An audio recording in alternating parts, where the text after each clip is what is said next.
good to see everyone back again. And I'm just ever so curious to know, how are you doing? How many people since the beginning of the program have lost more than 3 pounds? Can I see your hands? 1, 2, 3. Is that all? Ooh, we might have a problem here. We might have to address some of this. Okay. Yes, he did. So has anyone lost more than 10 pounds? Not quite, not yet. Okay, that's okay. If you've lost 3 pounds or more, you're on target for where I want you to be. That doesn't mean that you may have already met your weight loss goal, but that's where I'd like to see you be. Okay, let's talk about fiber grams. How many people got 50 or more grams of fiber a day this week? Several hands. Very good, good, good, good. I'm happy for you. Okay, and that's when that's necessary.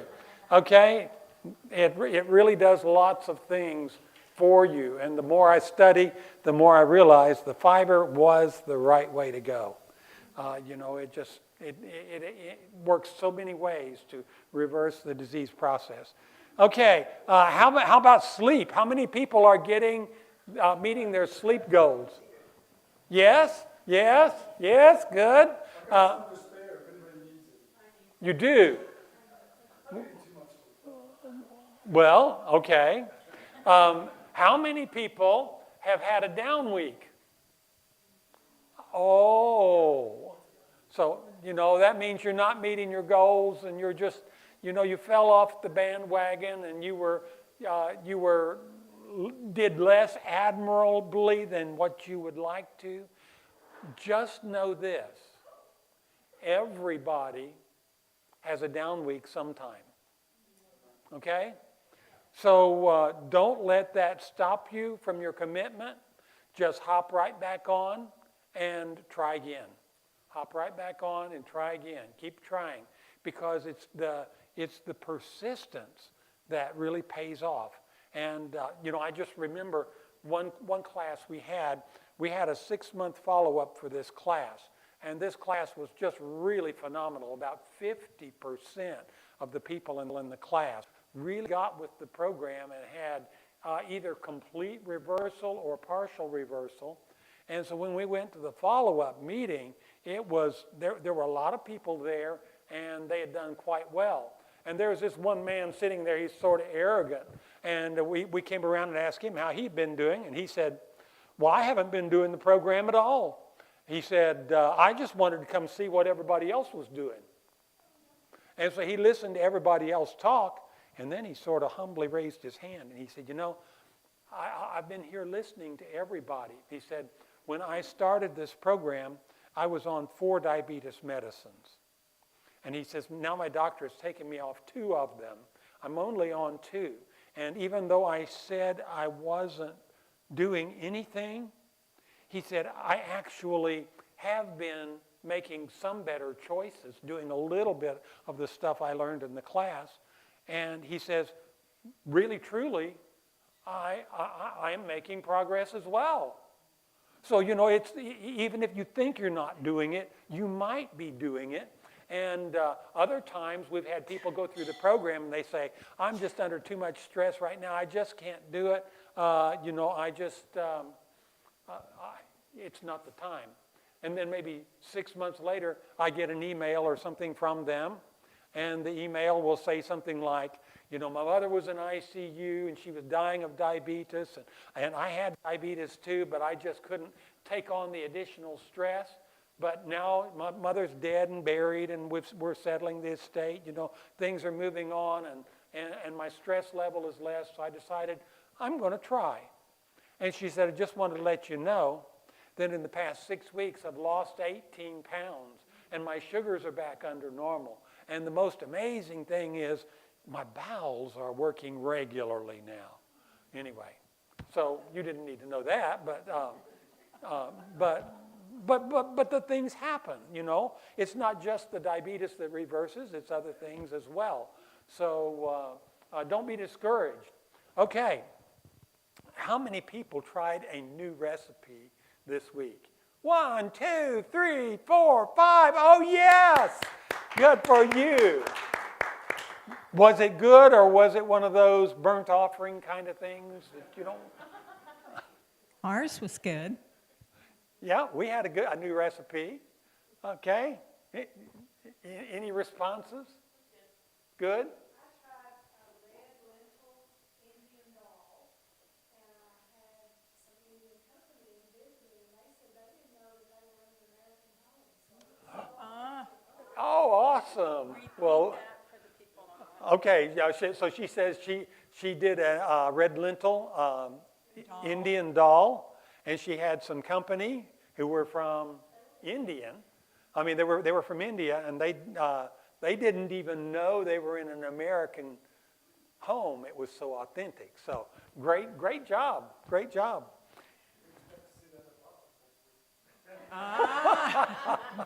I did a red lentil dish today, and I was wondering if you were going to say it was the same one, but it wasn't. This was a red lentil that normally I cook with the brown or the green lentils, but a red lentil I don't use a whole lot. So I wasn't sure that our grandson was going to like it because he's 20 and it had a lot of seasonings with it. So I cooked him something else. No, he got a bowl and he ladled 2 huge ladles, and I said, Seth, I'm not sure you're going to like that. He said, oh, Grandma, it smells so good. And he ate it all up. So, yes, I will have to bring that sometime. Well, I'm just grateful for the successes you are having. How many people have noticed blood sugars are trending down? Anyone here noticing that? Yes, we have several hands all over the room that are noticing blood sugars are coming down. That's exciting. Blood pressures. Anyone noticing blood pressures coming down? Yes. This is good. And, well, just keep it up. Now, tonight, what we're going to be talking about is augmenting diabetes reversal. Now, you've learned some of the big things, the typical things you might expect to learn about fats and proteins and carbohydrates and that kind of thing. But there are actually a number of other little things that we can be doing that will help the process of reversal, sort of accelerate that process of reversal. And so these didn't really have a category, but I wanted to bring them in. And so we're going to talk about them tonight, some of those things. Now, as we go to our next slide, we usually have a verse, and this one says, and ye shall serve the Lord your God, and he shall bless thy bread and thy water, and I will take sickness away from the midst of thee. That's from the book of Exodus in the KJV, King James Version. Anyway, I think it's really interesting that God says, I will take sickness away from the midst of these. And, with my belief that we are all God's creation, it just makes sense that the God that created us would be the one that'll take away sickness, especially when we start cooperating with his plan. So, let me have a prayer for you. Heavenly Father, I just thank you for each person that's getting results, but I especially want to pray tonight for those people that had a discouraging week for whatever reason. And I pray that you will be with them, that you will encourage them, you will be a voice on their shoulder to let them know that they are okay, to give them strength and courage and persistence as they endeavor to make these lifestyle changes. Pray that you will bring them joy, peace, and satisfaction. In Jesus' name, amen. How many of you have talked to your doctor? Good, if you have a doctor. Okay, great. Well, it's important that you stay in touch with them as you go through this because there's a lot of changes that can happen. Learning objectives. At the conclusion of this, you should be able to define a therapeutic intervention. Identify 2 ways to maintain your lifestyle while eating out. Just some little tips for you. Verbalize the optimal frequency for exercise. described the voice test as a measurement of exercise intensity, and 3 ways to improve sleep effectiveness, and also identify if you may be at risk for a food addiction. It's kind of a fun little exercise we're going to do with that. It can be a real eye-opener. All right, Rachel's story. You have the... When Rachel and her husband came to the program, he came because she didn't drive, and so he brought her. But she was very quiet. She sat right down front, very quiet, and we didn't know what was happening with her, and we also didn't know her story. And so as time went on, she was improving, and she was feeling better.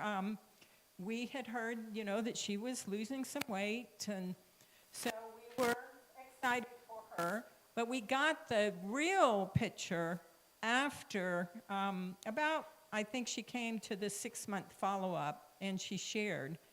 But, not everybody does everything that we teach you, but you kind of latch onto things that you can do and that are easier for you, and that's the way it was with Rachel. So her A1C when she started was 7.3. Her triglycerides were 680. Cholesterol, 286. Her insulin resistance was 20.6. What should your insulin resistance be? 2 or less. So hers was very high. That means her cells were really locked and pushing back against the work of the insulin in her body. She weighed 197 pounds, and she was on metformin, and she was also on an acid reflux medication. And the reason that she came to us is she had such severe pain in her legs that she had not left home for almost 2 years, other than going to the doctor or going to get groceries. She just was miserable. But she started putting the things into practice, and she found within just a couple weeks that her leg pain improved, her neuropathy. And so she was really excited, and she started doing more and more of the program. Now, Rachel raised chickens, and she said, I will never stop eating eggs, but by the time the program was over, her cholesterol was down to 252. Her triglycerides were down to 220. Her A1C was down to 6.3. So her insulin resistance was down to 5.9. So she was way better than what she had been. And her weight was down to 169, and she was off of her medications. When she came that last night of our follow-up meeting, she gave us a letter, and she said, I haven't talked, you don't know my story, but I want you to know what has happened with me. So she gave us a letter, and we went home and opened up the letter, and we started reading it. Well, in the letter, she said, and it's not here. Maybe it's here. Anyway, I wanted to read you the part of it. She said, I heard about the seminar. My husband Jack and I decided to attend. I had doubts, but you were so encouraging and supportive that I had to try. I gave up my colas, the sweets, the bread, and I ate a lot of vegetables. I lost several pounds really quickly. But after just a few pounds, the terrible pain that I had in my legs stopped. I started to walk again and working out in the garden. When we got to the part in the letter, this lady attended our very first seminar that we had done up in Grundy County. And when we got to that part of her letter, we stopped and we looked at each other and we said, that's not supposed to happen. If you have developed neuropathy pain, doesn't the physician usually say, here's the medication, you will always have that? Well, this is what, we're nurses. That's what we were taught. That's what we taught our patients. But we have learned through making all of these different changes that actually the nerves they I don't know if they regenerate, They but heal. they heal. That's what's most important, and that pain can go away. It's just been incredible. And so it's been a huge encouragement to a lot of other people, the story of Rachel. So interventions. Interventions are lifestyle changes. Okay, so if an intervention has greater than 50% efficacy in the study group, we call it a therapeutic intervention. And if it is less than 50%, then, it may still yield positive results, but we call that subtherapeutic. So it's what we found out over a period of time. It's actually a combination of interventions gives you your best chance of success. Well, there's also the concept of dosage. So, for instance, that eating more of the green leafies now will help reverse diabetes. So if you add one salad to your diet, is it going to help improve your health? Yes, probably, a little bit. But is it going to be enough to reverse your diabetes? Probably not. Probably not. You need a more dramatic effect. Now, I like to use the analogy of a headache. Say, for instance, you went to the doctor with a headache, and he said, okay, I'm going to send you home, and I'm going to give you an 81 milligram aspirin. 81 milligram aspirin is a baby aspirin. So is that going to solve your headache? Doubt. No, doubtful. It probably won't, because it's a subtherapeutic dose. Well, with lifestyle interventions, you have to take a dose large enough to give you a therapeutic effect. And let's talk a little bit about the doses. So one of the things I talk about is a whole food, plant-based lifestyle. And that, for some people, many people, that is just absolutely radical. I was raised on bacon and hamburgers, and now you're telling me that I can't have bacon and hamburgers every day. And well, let's put this in perspective. Let's say, for instance, that you have bad coronary artery disease. You're suffering chest pain, and you go to the doctor, and the doctor says, oh, you're having a heart attack. They take you to the cath lab, they work you up, and they come back and say, well, you've got to go for open heart surgery, and we've scheduled surgery for tomorrow. And what do? You sit up in bed, and you whip out your cell phone, and you call 6 or 8 people to tell them the terrible news of what's going to happen to you.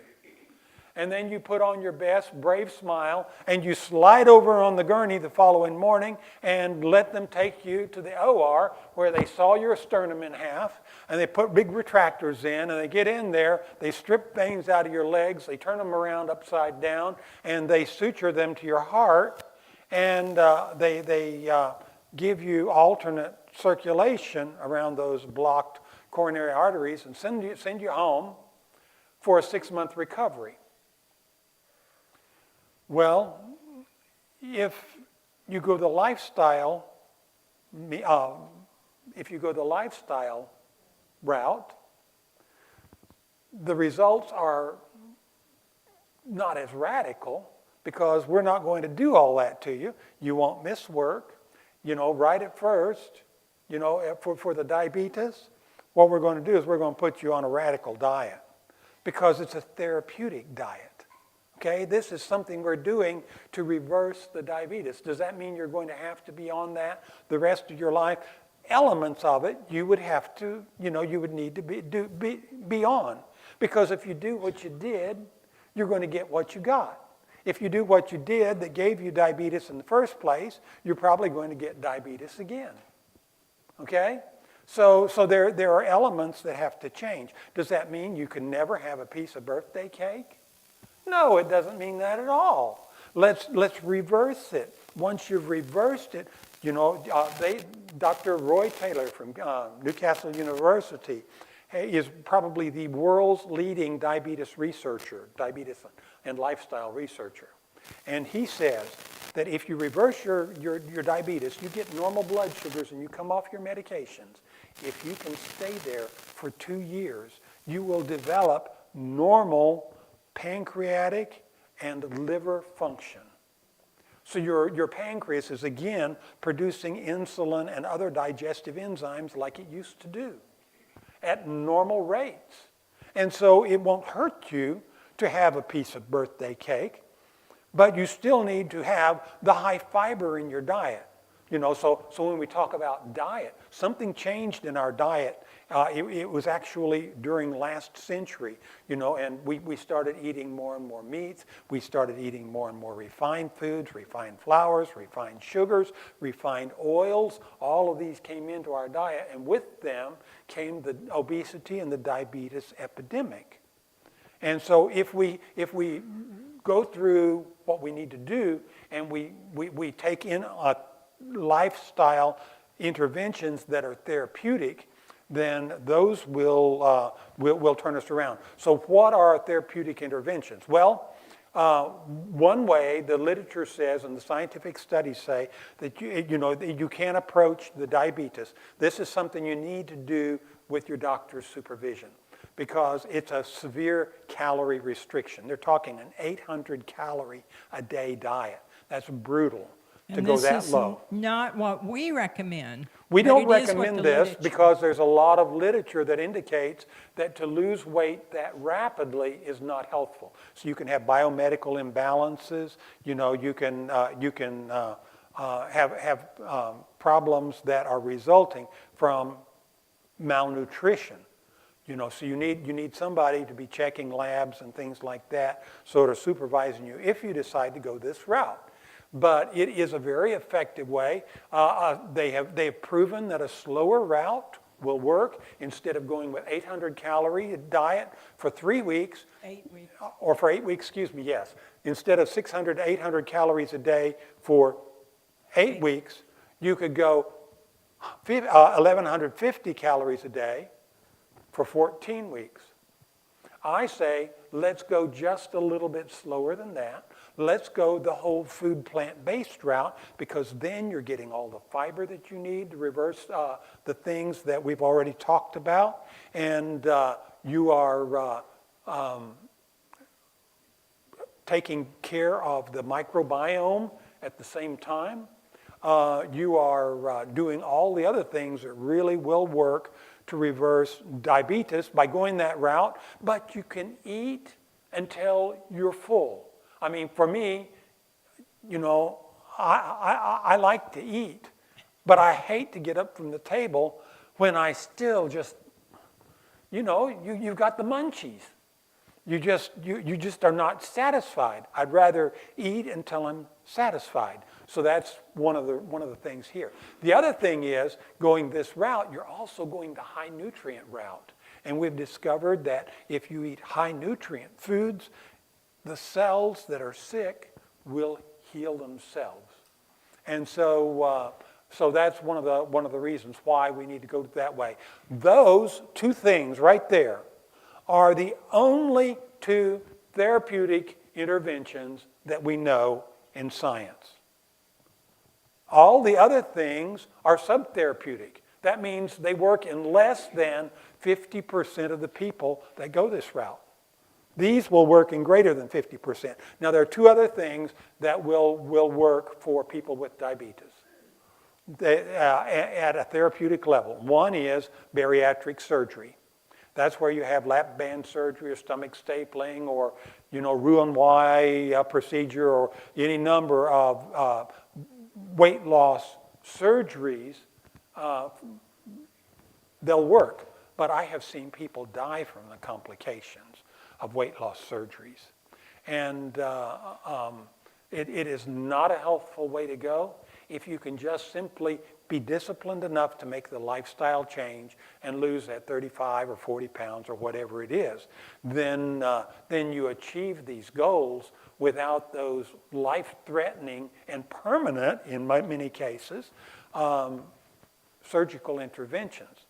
And the other one that works is a low-carb, high-protein diet. The problem is when you go off the low-carb, high-protein diet, the diabetes usually returns because you haven't solved the underlying problem. And everybody goes off of it. Nobody seems to be able to tolerate that for forever. So, but there are things we can do to add to the whole food plant-based regime or the severe calorie restriction if you decide to go that way. You need to choose which one you want to do. If you want to do the severe calorie restriction, make sure you're doing it under the supervision of your doctor for your own safety. But augmenting your diet is the biggest thing that you can address in order to make changes. It's the greatest way that we interact with our environment. So if you can make changes there, that will yield your biggest results. So what other kind of changes can you do? Well, we've already talked some about the importance of the high nutrient foods. On our food choice list, it was the foods at the very top. You remember what that first category was? Green leafy vegetables. You're absolutely right. If you can do 4 to 6 servings of green leafy vegetables a day, you will push yourself way down the road toward diabetes reversal. So that's something you can do. Another thing is eat foods with high water content. So think about foods and tell me, what are some foods you can think of that have a high water content? You chew into them and the juice squishes in your mouth. Celery, good one. Watermelon, okay. Cucumbers, yes. Tomatoes, good. Even carrots. Carrots have a lot of dense fiber, but they also have a lot of juice in them. So there's all kinds of, but you find those foods in the produce section. So, eating those kind of foods with high water content. I have a book I meant to bring last week, and I meant to bring it this week, and I just didn't think about it this week. Last week, I laid it out on my desk, and I walked off and left it there. I picked up my computer, laying right beside it, left these books there. But it's called,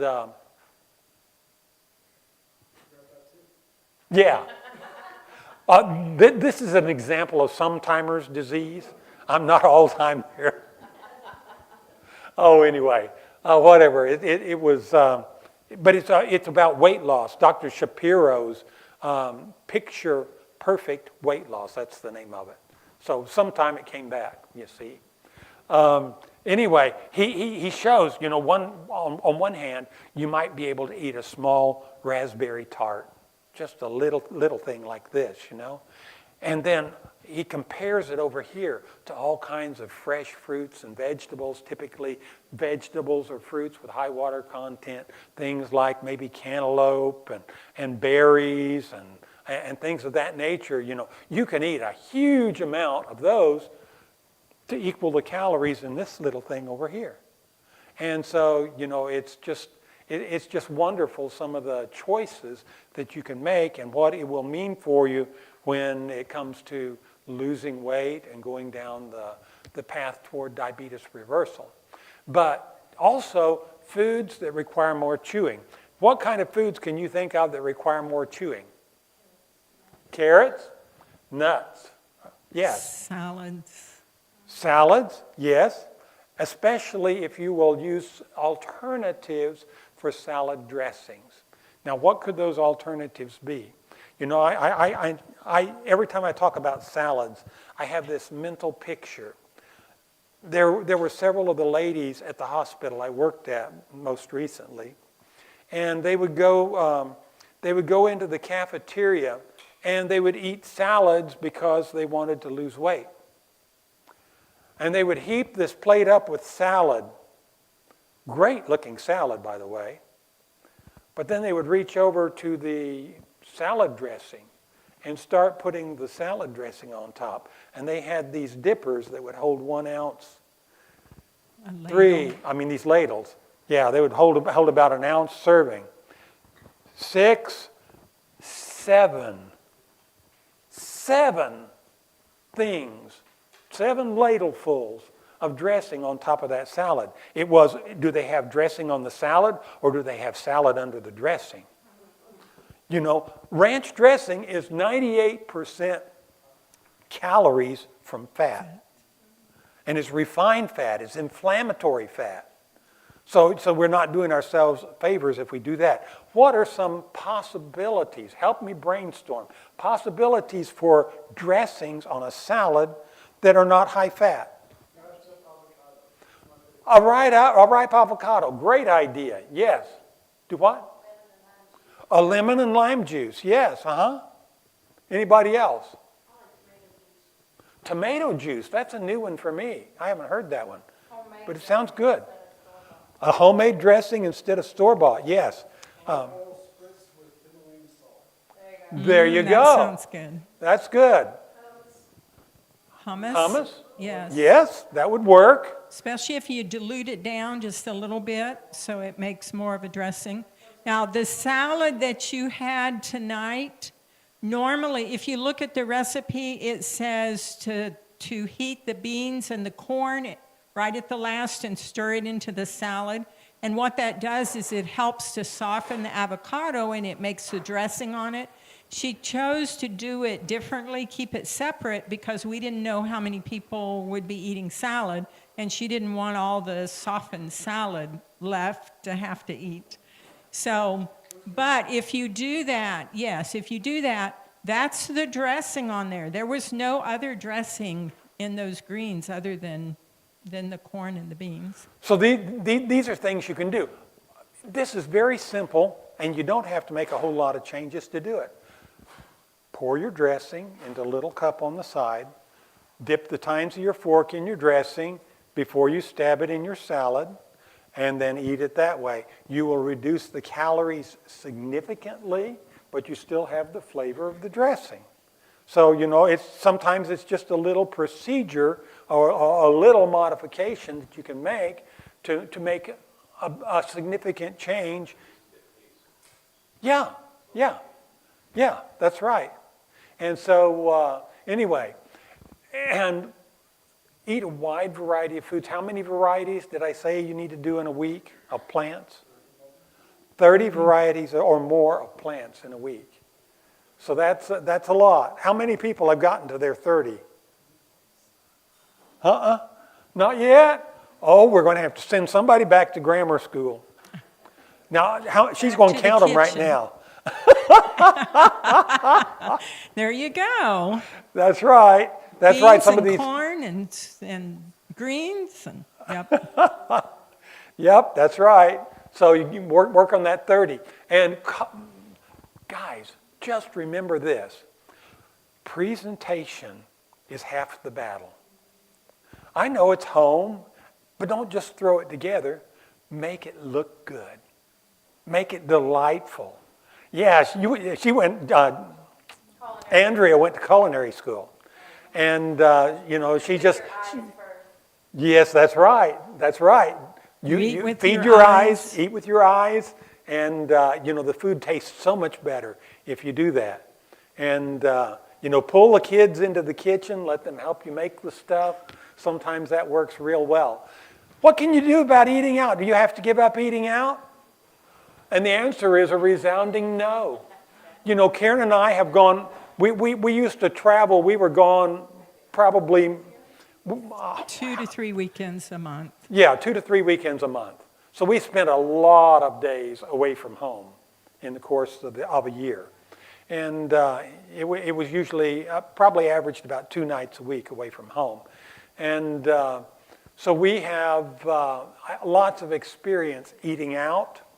And what can you do when you eat out? Well, you can order substitutions. Now, Sometimes it would be steamed instead of fried, or baked potatoes instead of fries, or you can do the dressing on the side like we already talked about. You can replace meat with mushrooms. We went into a restaurant down in Tampa, Florida. It was a Greek restaurant. And there was hardly anybody in there, but I sat down and opened up the menu to look, and it's all this stuff that I really didn't want to eat.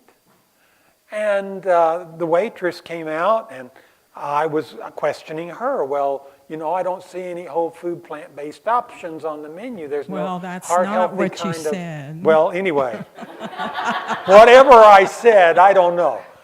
I don't know what I said, but anyway, I talked to her about the menu options, that there wasn't a lot on the menu that I wanted to eat. And she said, well, just a minute. And she went back in there and she called the chef out. The chef came out and they said, is there a problem out here? And I said, no, sir, there's no problem at all. I was just disappointed in the menu because I didn't see whole food plant-based options. Do you not have a vegetable plate or something like that you could do for us? He says, oh, you can substitute anything. Take, for instance, a shrimp scampi. He said, put mushrooms on it. And he said, so I said, that sounds like a great idea. Do that for me. And he came up with several other suggestions, and Karen got one, and I got the other one. Oh, man, we were eating so good. But we had to ask. We had to ask. So, sometimes you ask for the chef. We were dining at the Penthouse Restaurant, 13th floor in Arlington, Virginia, overlooking the Pentagon. And up there, again, I wanted a plant-based meal. And didn't see anything. I mean, I could have had my choice of any kind of steak or chicken or, seafood or whatever. But I said, don't you all have a vegetable plate? And she said, well, just a minute. And the chef came out. How can I help you? And I told him what I wanted. Fabulous. Fabulous when it came out. There was this, it was a menu that I wouldn't have specifically chosen. But it was just prepared to a T and just so good. I mean, they know how to do this, a lot of them. They just don't have a big market for it. But if you ask, they want your repeat business. And they know that if they make you happy, when you come back, you're going to bring the rest of your families, and you're going to bring the other friends that you made in the diabetes reversal program. And you're all going to sit around the table and say, yay, yay, yay, this is good stuff. If they can make you happy, they'll make all those other people happy, and it's good for business. So anyway. A question on that, the baked potatoes, do you still eat those without refrigerating and then reheating? Actually, now that your fiber level, that's a very good question. She's asking, for those online, she's asking, on the baked potato, do you eat it without it being refrigerated to increase the resistance right, starch? do you eat it without being refrigerated? And the answer is yes, I do. Because now you have your fiber levels up to 50 grams or more. And that's changing the way that you absorb your carbohydrates. So even, when I'm eating out, I may ask for a medium potato instead of a large potato. Or, maybe have them cut it in half. Or, I can do that at my plate too and save some for my take-home portion. But yeah, I would. And it's a better choice when we're eating out, when we're traveling. Also, if we can get some good beans that don't have meat in them, we will often get a baked potato with beans, and we can put the beans on the potato, and that slows down the absorption of the sugar. But you can go into places you would never suspect. I mean, in Grundy County, anybody here not know where Grundy County is? We're three counties south of here, okay? All right? And anyway, Grundy County has been well known for many years for living very unhealthful lifestyles. And they have very few restaurants. The ones that they do have are greasy spoons. And a lot of the time what you do is you'll go into a quickie store and you get Hunt's Pizza or something like that. And so we went into one of these places. We called them up ahead of time and said, we're coming in to do a Facebook video live. And we're going to order. We told them what we were going to order. And we just asked their permission. And they said, okay. So we walked in and boy, they had the whole store spiffed up just for the... But anyway, video. Yeah, just for the video that we were going to do. And we would have, we would post these on Facebook Live, but it was associated with the Grundy County Health Council. And within 3 days, typically, you'd have 800 to 2,000 views of your video. So, it was going far and wide. But we were showing them that you could actually order a healthier option, even from a quickie store like that. Because I had them do me a pizza, a cheese pizza, but I said go light on the cheese. I had a veggie pizza. I said, heavy on the veggies, but light on the cheese. And then I asked them to put together a salad for me. Well, can you do that? Yeah, we can put together a salad. They don't have many calls for salads at Quickie Store, but yeah, they did that. And pretty soon here I'm sitting down, to this very nice meal, even at a Quickie Store. We went and did a seminar in Benton, Tennessee. Now, Benton, Tennessee is a small little town, smaller than Livingston. And they only had 2 Greasy Spoon restaurants there. And so I was talking about healthful eating, and they said, well, I bet you couldn't go into one of the restaurants here in Benton and eat a healthful meal. And it was our participants that sent that to us and challenged us. You go try to eat and tell us what you So find. I said, okay, we will. And the next week, we went an hour and a half early, and we walked into the Greasy Spoon unannounced. And we looked over the menu. There was not a lot on the menu that we wanted to do, but we asked about sides and if they could put together a vegetable plate for us. So we got a baked potato, and we had, there was fried okra. I mean, that wasn't my first choice, but still it was, it was good and it was plant-based. And so, I'm getting the fiber load from that. And we had several other items there, plus a salad on the side. And the salad was lettuce, iceberg lettuce, and tomatoes, and diced onions. And I don't normally do the diced onions, but you know what? With that meal, I gobbled them up. We walked into our diabetes reversal program that evening, and I had taken pictures of the dinner, and I had uploaded them into my program. And I said, the people said, did you go to the restaurant? I said, yes, and I'm not talking. Until everybody was assembled. And then we showed them the plate, and they were blown away that we actually could do it. We did it there. But yeah, you can. You just have to try. And the more calls that you get for that kind of thing, the more they're going to adapt their menus to meet your needs. And so one more story. We were doing a diabetes program in Grundy County. Have any of you been through Mont Eagle, Tennessee? Anyone stopped at the Smokehouse restaurant? Okay, the Smokehouse restaurant. First time I walked in there, I walked up to the salad bar and turned around and walked back out because there was lard on tap. I mean, everything was swimming in lard, and that's not the way I wanted to eat. But it just so happened that the smallest diabetes class I ever taught, a lady came to that class who was the owner of Smokehouse Restaurant. We didn't know who she was. And we're teaching the program, and we're talking about how we need to be responsible, in our communities, that we need to make better choices for health. I was talking about grocery stores and restaurants and things like that. This lady went back to the Smokehouse Restaurant and started researching, how can I do better, how can I make better menu choices for the public? What can I do? So the first thing she did, she found a recipe for a kale salad and put it on her salad bar. Now, she had a hot bar and she had a small salad bar, but she put this kale salad on. That kale salad became such a popular item. People would come in just to do a carry-out of kale salad. And that was just like saying Sigum to her. So she started doing more and more. Then the Rural Health Association of Tennessee shows up one day. They had Grundy County Health Council there, and they pulled out all the stops, and they put 2 meats on their bar, but everything else was completely plant-based. Completely plant-based.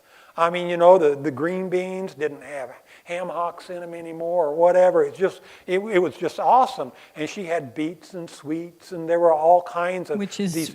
roasted beets and sweet potatoes together. And It's so delicious. after that meeting, it was so popular that she changed and started doing what she called Vegan Thursdays. Now, I hate the name vegan because Oreo cookies are vegan. You know, just because you're not eating meat doesn't mean you're eating healthfully.